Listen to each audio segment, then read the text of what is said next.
अस्सलाम वालेकुम, मैं हूं शाहजेब खानजादा। आज मुल्क के सियासी मंजरनामे में सबसे बड़ी खबर वज़ीर आज़म इमरान खान की सुप्रीम कोर्ट में पेशी बनी रही।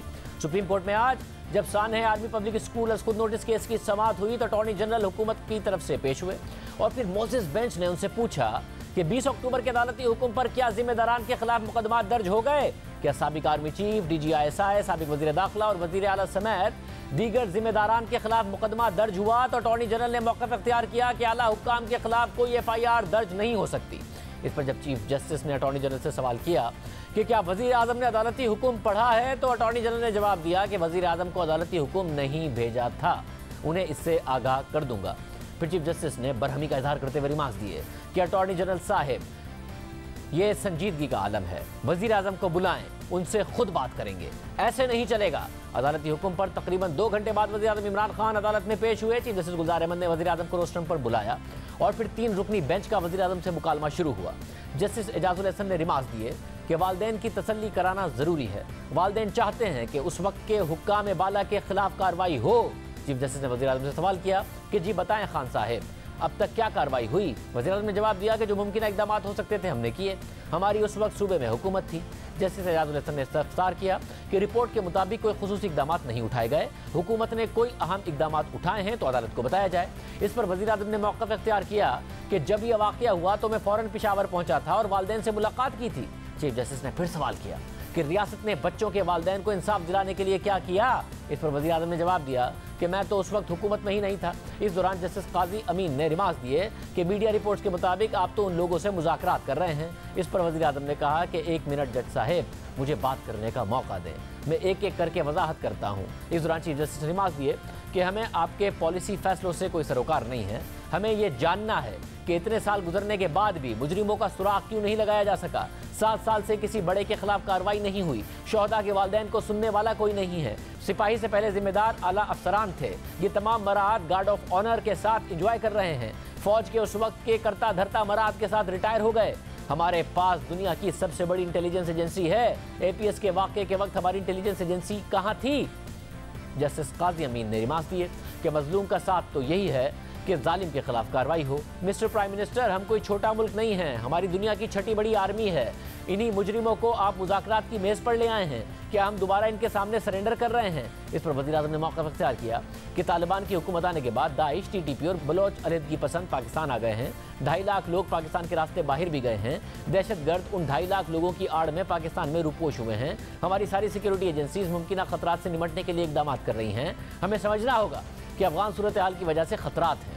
इस दौरान जस्टिस काजी अमीन ने रिमार्क्स दिए कि माजी में जाने की ज़रूरत नहीं है, अब आप वज़ीर आज़म हैं, हम आपका एहतराम करते हैं, ये बताएं कि सानहे के बाद अब तक क्या इक़दाम उठाए गए? इस पर वज़ीर आज़म ने जवाब दिया कि हमने सानहे के बाद नेशनल एक्शन प्लान बनाया, जंग इसलिए जीते क्योंकि पूरी कौम पाक फौज के साथ खड़ी रही। हमने नेशनल इंटेलिजेंस कोऑर्डिनेशन कमेटी बनाई जो इस मामले को देख रही है। वज़ीर आज़म इमरान खान ने जब ये कहा कि APS के बच्चों के वालिदैन को अल्लाह सब्र देगा, हम मुआवजा देने के अलावा और क्या कर सकते थे, ये वाजे कर दूं कि जो इजाला कर सकते थे किया है। तो चीफ जस्टिस ने रिमार्क्स दिए कि वालिदैन को इजाला नहीं, उन्हें अपने बच्चे चाहिए थे। वज़ीर आज़म साहिब ऐसी बात ना करें, ऐसा कहना लवाहिकीन के जख्मों पर नमक छिड़कने के मुतरादिफ है। इस दौरान वज़ीर आज़म ने अदालत से कहा कि यह पता लगाएं कि 80,000 अफराद किस वजह से मारे गए, ये भी पता लगाएं कि 480 ड्रोन हमलों का जिम्मेदार कौन है। इस पर चीफ जस्टिस ने रिमार्क दिए कि यह सब पता लगाना आपका काम है, आप वज़ीर आज़म हैं, इन सारे सवालों का जवाब आपके पास होना चाहिए। दौरान समाअत वज़ीर आज़म इमरान खान ने अदालत से कहा कि APS के मामले पर कमीशन बना दें। तो चीफ जस्टिस ने रिमार्क्स दिए कि हम कमीशन भी बना चुके हैं, कमीशन की रिपोर्ट भी आ चुकी है, अब आप 20 अक्टूबर के हमारे हुक्म पर जिम्मेदारों का तयन करके कार्रवाई करें। हमारे वाज़े हुक्म के बावजूद कुछ नहीं हुआ, हमने आखिरी ऑर्डर में बाकायदा नाम दिए थे, उनका क्या हुआ? 20 अक्टूबर के हुक्म पर क्या जिम्मेदारों के खिलाफ मुकदमा दर्ज हो गए? इस सवाल पर वज़ीर आज़म इमरान खान ने मौक़िफ़ इख्तियार किया कि वालिदैन ने जो नाम दिए हैं उनमें से कोई मुक़द्दस गाय नहीं है, सुप्रीम कोर्ट हुक्म दे हम एक्शन लेंगे। वज़ीर आज़म ने मौक़िफ़ इख्तियार किया कि मुझे अटॉर्नी जनरल ने बताया कि कमीशन की रिपोर्ट के मुताबिक उस वक्त के अहदेदारों पर क्रिमिनल नहीं बल्कि अखलाकी जिम्मेदारी की बात की गई है। चीफ जस्टिस गुलजार अहमद, जस्टिस एजाजुल हसन और जस्टिस काजी अमीन पर मुश्तमिल 3 रुकनी बेंच ने आज इस केस में हुक्म दिया है कि हुकूमत शोहदा के लवाहिकीन के साथ मिलकर रिपोर्ट तैयार करें। अटॉर्नी जनरल 4 हफ्ते में वज़ीर आज़म की दस्तखत शुदा ये रिपोर्ट अदालत में जमा कराए। आज समाअत के दौरान एक मौके पर जस्टिस काजी अमीन ने वज़ीर आज़म से मुकालमा किया कि वज़ीर आज़म साहिब, TLP के धरने में 9 पुलिस एहलकार शहीद हुए, ये एहलकार कमरा अदालत में मौजूद किसी से कमतर तो नहीं थे। दूसरी तरफ पार्लियामेंट में अहम कानून साजी के लिए हुकूमत की अक्सरियत पर आज सवाल पैदा हो गए हैं और हुकूमत को वज़ीर आज़म के ऐलान और तकरीर के तकरीबन 2 घंटे बाद ही यू टर्न लेना पड़ गया, क्योंकि इत्तेहादी भी हुकूमत की बात मानने को तैयार नहीं है।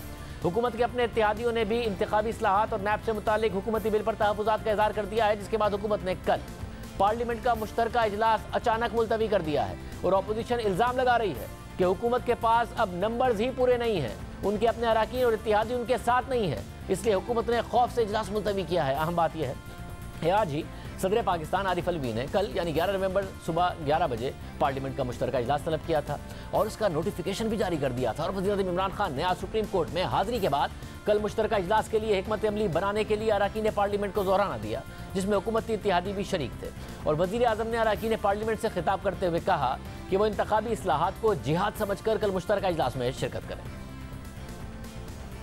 ईवीएम मशीन है क्या?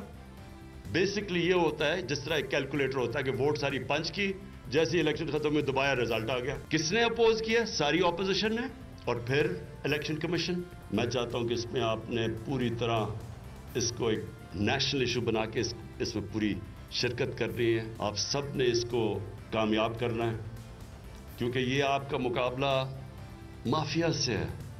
ये चेंज नहीं आने देंगे, क्योंकि चेंज में इनको पता है कि इनके लिए तबाही है। ये नहीं चाहेंगे फ्री एंड फेयर इलेक्शन हो, उसमें पैसा नहीं चल सकेगा इस तरह जिस तरह ये चलाते हैं। इंशाल्लाह ये जो हम कल करने जा रहे हैं, इसमें मैं सबको चाहता हूं कि आपने इसको एक अपना पर्सनल एक जहाद समझनी है। मगर वज़ीर आज़म के ऐलान के कुछ ही देर बाद वफाकी वज़ीर इत्तलात फवाद चौधरी ने ऐलान किया कि कल पार्लियामेंट का मुश्तरका इजलास मुलतवी कर दिया गया है। फवाद चौधरी ने ट्वीट करते हुए कहा कि इंतखाबी इस्लाहात मुल्क के मुस्तकबिल का मामला है। हम नेक नीयती से कोशिश कर रहे हैं कि इन मामलात पर इत्तफाक़ राय पैदा हो। इस सिलसिले में स्पीकर असद कैसर को अपोजिशन से एक बार फिर रब्ता करने का कहा गया है ताकि एक मुत्तफ़िक़ा इंतखाबी इस्लाहात का बिल लाया जा सके। अपोजिशन से एक मुत्तफ़िक़ा बिल के लिए रब्ता किया जाएगा। पार्लियामान के मुश्तरका इजलास को इस मकसद के लिए मौखर किया जा रहा है। हमें उम्मीद है अपोजिशन इन अहम इस्लाहात पर संजीदगी से गौर करेगी और हम पाकिस्तान के मुस्तकबिल के लिए एक मुश्तरका लाएअमल इख्तियार कर पाएंगे। ताहम ऐसा ना होने की सूरत में हम इस्लाहात से पीछे नहीं हट सकते।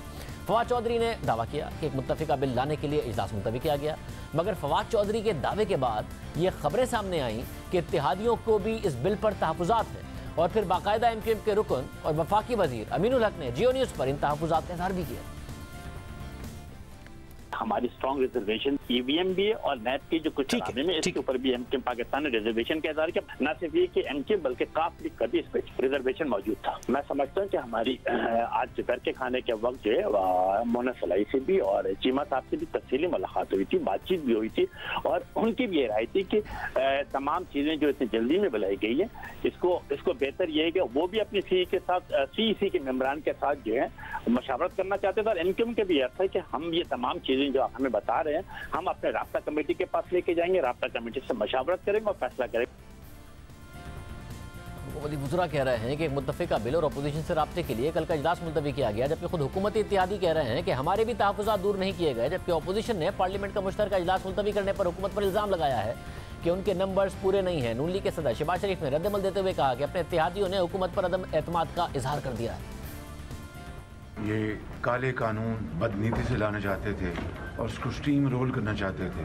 ये भूल गए कि 2018 की जो इलेक्शन हुए जिसमें आरटीएस जिस तरह बुरी तरह नाकाम बना दी गई, इस तरह ये लेके आ रहे थे ये मशीन, तो उनको तो अपने इत्तेहादी उसके ऊपर ये मैं समझता हूँ कि उन्होंने नो कॉन्फिडेंस का इजहार किया है। मुतहदा अपोजिशन तो पुकार कर कह रही है कि हम फ्रॉड मशीनों को फ्रॉड इलेक्शन के लिए मंजूर नहीं होने देंगे। जबकि नून लीग की नायब सदर मरियम नवाज ने ट्वीट करते हुए कहा कि अभी रिजेक्टेड खान साहिब तकरीर झाड़ रहे थे कि कल अराकीन मुश्तरका इजलास में जिहाद समझकर वोट करें, तो क्या कौम ये पूछ सकती है कि जिहाद अचानक मुलतवी क्यों करना पड़ा? वैसे तो कौम सब जानती है, मगर फिर भी पूछना तो बनता है। साथ ही पीपल्स पार्टी के चेयरमैन बिलावल भुट्टो ने आज अपोजिशन को दिए जाने वाले इशाइये से खिताब करते हुए कहा कि हुकूमत पर उनके अपने इत्तेहादी भी एतमाद नहीं कर रहे। हुकूमती इत्तेहादी से अपोजिशन के राब्तों से हुकूमत को मुश्तरका इजलास मौखर करना पड़ा।